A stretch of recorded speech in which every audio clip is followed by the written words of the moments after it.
የመጨረሻም የሆነ ብቸኛ ልጁን ሊድር ድል ያለ ሰርግ ደግሶ ዘመድ አዝማድና ወዳጆቹን ጠርቶ የምሳ ግብዣውን እየተዘዋወረ ይመለከታል።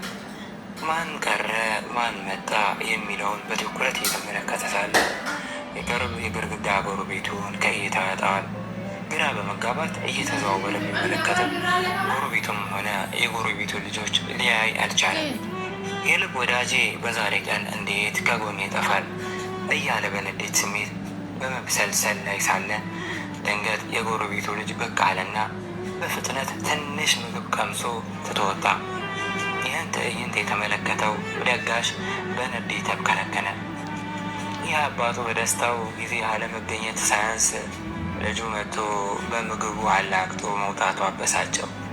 በዚህ መሃል የሙሽራው አጃቢዎች ሙሽራውን ይዘው ወደ ሙሽሪት ቤት ጉዞ ሊጀምሩ መኪናቸውን ማንቀሳቀስ ሲጀምሩ ምግቡን ቀምሶ በፍጥነት የወጣው የጎረቤቱ ልጅ ሙሽራውን ለማጀብ ከግቢ መኪናውን ይዞ ይወጣል። አባት ተበሳጨ።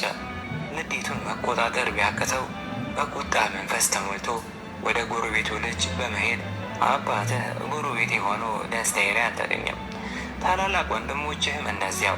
ታዲያ አንተ ምን አስበህ ነው በምግብ አላቅተህ ትተህ የወጣኸው? አሁን ተመለስ፣ የአንተን አጃቢነት አልፈልግም ብሎ መለሰው። ልጁም እቤቱ ገባ። ሰርገኞቹም ሙሽራውን ይዘው ወደ ሙሽሪት ቤት አቀኑ። በመጨረሻም አጃቢዎች ሙሽራውን ይዘው ወደ ቤት በመግባት የደስታቸው ተካፋይ ከሆኑ በኋላ ቀኑ ሲጨልም ሁሉም ተበትኖ ሰርግ ቤቱ በሙሽሪትና በሙሽራው ጭር አለ። አባት አሁንም በጎረቤቶቹ ንዴት እየተብሰለሰለ ነው። ድንገት ከመሸ ያለ ወትሮ የጎረቤቱ ግቢ ተከፈተ። የሙሽራው አባት እየተመለከተ ነው። የጎረቤቱ ልጆች በትከሻቸው አስክሬን ተሸክመው ከቤታቸው ሲወጡም ተመለከተ። ፍጹም ዝግታና እርጋታም በሚስተዋልበት እርምጃ ልጆቹም ይራመዱ ጀመር። የሙሽራው አባት ጠጋ አለ። ምንድን ነው? የማንን አስክሬን ነው የተሸከማችሁት? ሲልም ጠየቃቸው። አባታችን ጠዋት ሞቶ ነው።